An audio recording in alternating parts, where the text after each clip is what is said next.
एक बार एक इंसान अपनी जिंदगी से बहुत परेशान था। वह हर समय अपने आप को कोसता रहता था कि क्या जिंदगी मिली है मुझे, क्या जीवन है। हर परेशानी मेरे ही सर पर क्यों आती है, हर दुख मुझे ही आकर घेरता है, हर झंझट मेरे ही ऊपर क्यों आती है। एक दिन इसी तरह बैठा हुआ वह खुद को कोस रहा था कि क्या नसीब है मेरा, क्या किस्मत है मेरी, क्या जिंदगी है मेरी, कि तभी अचानक एक बाज अपने शिकार को पंजों में दबाए हुए एक पेड़ पर आकर बैठ जाता है और वहीं पर अपने उस शिकार को खाने लग जाता है। यह परेशान आदमी जब उस बाज को देखता है तो कहने लगता है कि क्या जिंदगी है इसकी, क्या जीवन जी रहा है, क्या मजे कर रहा है। न इसे खाने की चिंता, न पीने की, न पहनने की और न ही परिवार की चिंता। आराम से शिकार करता है और मस्त खुली हवाओं में कभी इधर तो कभी उधर घूमता है। सारे दिन आसमान में उड़ता रहता है। असल जिंदगी तो यही है, असली जीवन तो ये जी रहा है। और फिर वह आसमान की तरफ देखकर जोर जोर से चिल्लाता है कि काश मैं भी एक बाज होता तो मुझे भी कोई दुख ना होता, मुझे भी कोई परेशानी ना होती। काश मैं भी एक बाज होता। जब वह 2 से 3 बार जोर जोर से चिल्लाता है कि काश मैं भी एक बाज होता तो मुझे भी कोई दुख ना होता, मुझे भी कोई परेशानी ना होती, तो अचानक आसमान में बिजली कड़कने लग जाती है और आसमान से आवाज आती है कि हे इंसान, क्या हमने सच सुना कि तू हमारी दी हुई जिंदगी से परेशान है और तू एक बाज बनना चाहता है। तो इस आकाशवाणी को सुनकर यह इंसान हैरान रह जाता है और आसमान की तरफ देखकर कहता है कि हाँ, मैं सच में अपनी जिंदगी से बहुत परेशान हूं, क्योंकि हर परेशानी मेरे साथ ही है, हर दुख मुझे ही है, हर तकलीफ मेरे ही साथ है। तो आसमान से फिर आवाज आती है कि इंसान एक बार फिर सोच ले, हमने तुझे बड़ी प्यारी जिंदगी दी है, लेकिन अगर फिर भी तू चाहता है कि हम तुझे बाज बना दें तो हम तुझे बाज बना देंगे। लेकिन अगर एक बार हमने तुझे बाज बना दिया तो फिर हम तुझे दोबारा बाज से इंसान नहीं बनाएंगे। तो ये आदमी तुरंत जवाब देता है कि मैंने अच्छी तरह से सोच लिया है कि मुझे बाज ही बनना है, और एक बार बाज बनने के बाद मैं दोबारा कभी नहीं कहूंगा कि मुझे इंसान बनना है। तभी ऊपर से आवाज आती है कि जैसी तुम्हारी इच्छा, और वह इंसान बाज बन जाता है। बाज बनते ही वह इंसान खुली हवा में उड़ने लगता है। अब वह कभी उड़ता हुआ इधर चला जाता है, कभी उड़ता हुआ उधर चला जाता है और सोचता है कि क्या मजे की जिंदगी है। असल जिंदगी तो यही है, न कोई चिंता, न कोई परेशानी, न कोई डर। वह सारा दिन ऊंचे आसमान में उड़ता रहता है। 2-3 मिनट पंख मारता है, उसके बाद पंख मारना बंद कर देता है और लंबे समय तक हवाओं में तैरता रहता है। इसी तरह हवाओं में तैरते हुए शाम का समय नजदीक आ जाता है। तो वह सोचता है जहां मैं रात में आराम कर सकूं। तो यह सोचकर वह छोटी छोटी लकड़ियां इकट्ठा करने लग जाता है और एक ऊंचे पेड़ पर अपना घोंसला बनाने लग जाता है। एक एक लकड़ियां इकट्ठा करके वह अपने लिए एक सुंदर सा घोंसला तैयार कर लेता है और रात में उसी में सो जाता है और सोचता है सुबह उठकर शिकार भी करूंगा और सुबह उठकर फिर से मौज मस्ती भी करेंगे, खुली हवाओं में उड़ेंगे। सुबह होते ही वह शिकार की तलाश में निकल पड़ता है। हवाओं में उड़ता रहता है, ऊपर से जाकर देखता है कि कहीं जमीन में मुझे कोई शिकार नजर आए तो मैं तुरंत जाकर उसे दबोच लूं और वहीं पर खा लूं। लेकिन उसे कोई शिकार नजर नहीं आता। ढूंढता रहता है काफी समय, लेकिन उसे कोई शिकार नहीं मिलता। फिर पास ही एक जंगल होता है। यह उस जंगल में चला जाता है, यह सोचकर कि शायद वहां कोई अच्छा सा शिकार मेरे हाथ आ जाए। यह जंगल के ऊपर उड़कर शिकार को ढूंढता रहता है। जंगल के अंदर जाकर भी शिकार को ढूंढता है, लेकिन इसे वहां भी कोई शिकार नहीं मिलता। अब शाम का समय नजदीक आ जाता है। वह मायूस होकर वापस अपने घोंसले की तरफ लौट रहा होता है कि रास्ते पर थककर एक पेड़ के ऊपर बैठ जाता है। जब वह पेड़ के ऊपर बैठा होता है तो उसकी नजर एक बीमार चिड़िया पर पड़ती है जो कि घायल अवस्था में होती है। यह तुरंत जाकर उसे दबोच लेता है, उसके पंख निकालकर अलग कर देता है और उसे खा जाता है। उस चिड़िया को खाने के बाद वह अपने घोंसले की तरफ उड़ जाता है और रास्ते में सोचता है कि चलो बीमार चिड़िया ही सही, लेकिन कुछ तो खाने को मिला। वह अपने घोंसले पर पहुंचकर आराम करने लगता है और सोचता है सुबह एक अच्छा सा शिकार पकड़ना पड़ेगा और अपनी भूख मिटा लूंगा। जैसे ही सुबह का प्रकाश होता है वह निकल पड़ता है अपने शिकार की तलाश में। वह हवा में उड़ता रहता है, लेकिन आज फिर कोई शिकार इसके हाथ नहीं आता। काफी समय बीत जाता है।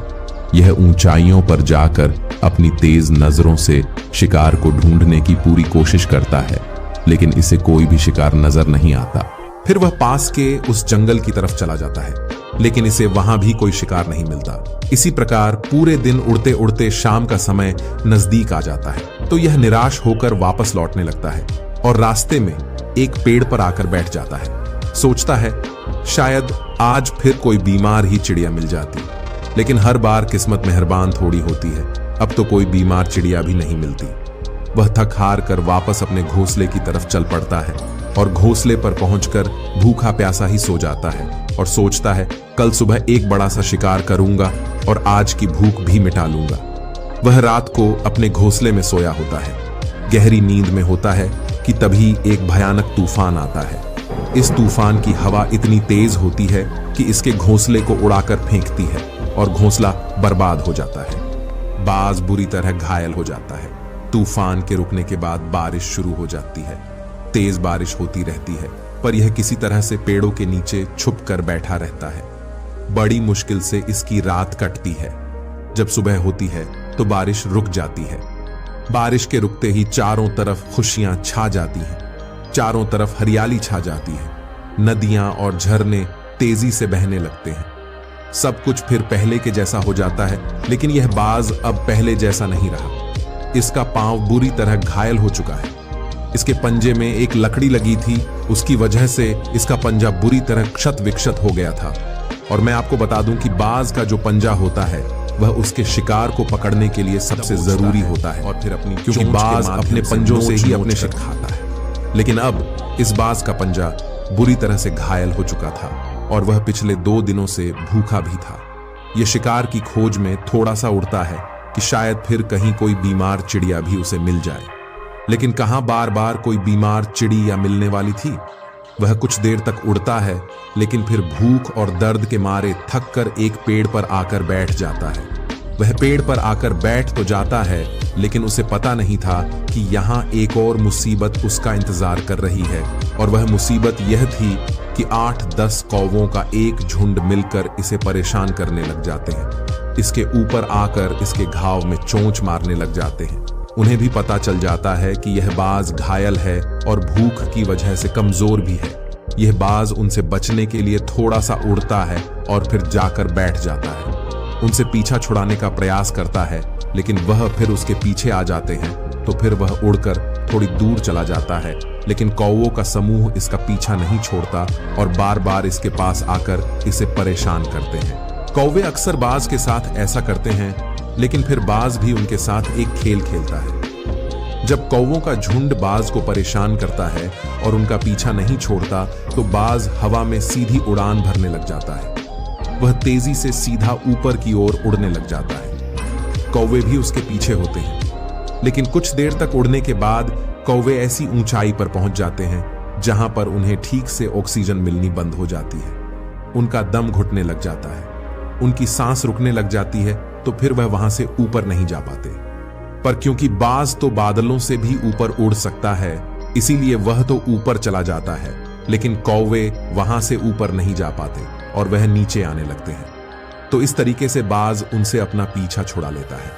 लेकिन ऐसा करने के लिए, इतनी ऊंची उड़ान भरने के लिए इस बाज के पास उतनी ताकत नहीं थी, क्योंकि यह भूखा भी था और घायल भी था। तो यह उड़ता इसी तरह थोड़ी सी और घायल हालत में एक दिन गुजर जाता है, दूसरा दिन गुजर जाता है, तीसरा दिन गुजर जाता है, लेकिन इस बाज की हालत में कोई सुधार नहीं हो रहा था। वह बद से बदतर होती जा रही थी। चौथे दिन जब यह बिल्कुल खत्म होने पर आ जाता है, इसके अंदर बिल्कुल ताकत नहीं बचती और इसका शरीर इसका साथ छोड़ने लगता है। तो यह किसी तरीके से उड़कर पास ही में इंसानों की एक हॉस्पिटल होती है, उसकी छत पर आकर बैठ जाता है और वहां से आने जाने वाले मरीजों को देखता है और अपने आप से कहता है कि काश आज मैं एक इंसान होता तो ऐसे छोटे मोटे जख्मों का हॉस्पिटल से इलाज करवा लेता, या किसी को बता देता कि मैं भूखा हूं, परेशान हूं, मेरे साथ यह परेशानी है। लेकिन आज मैं एक ऐसा बेजुबान परिंदा हूं जो किसी से कुछ नहीं कह सकता, किसी को अपना दुख नहीं बता सकता, किसी से कोई मदद नहीं मांग सकता। यही बात सोचकर वह उसी छत पर अपना दम तोड़ देता है। वह अपनी जान की कुर्बानी तो दे जाता है, लेकिन साथ ही साथ हमें यह सीख भी दे जाता है कि आपको जैसा बनाया गया है, आप जैसे भी हो उसी में खुश रहो और उसी में बेहतर करने की कोशिश करते रहो, ना कि इस बात से परेशान रहो कि काश में ऐसा होता, काश में वैसा होता, काश मैं ये बन जाऊं। आपको जैसा भी बनाया गया है, आप उसी में अपना सर्वश्रेष्ठ करने का प्रयास करते रहो। दोस्तों, यह कहानी तो काल्पनिक है, लेकिन हमें जीवन का एक बहुत ही महत्वपूर्ण नियम सिखाकर जाती है कि हम जैसे भी हैं, अच्छे हैं, बस हमें उसी में अपना सर्वश्रेष्ठ करने का प्रयास करते रहना चाहिए।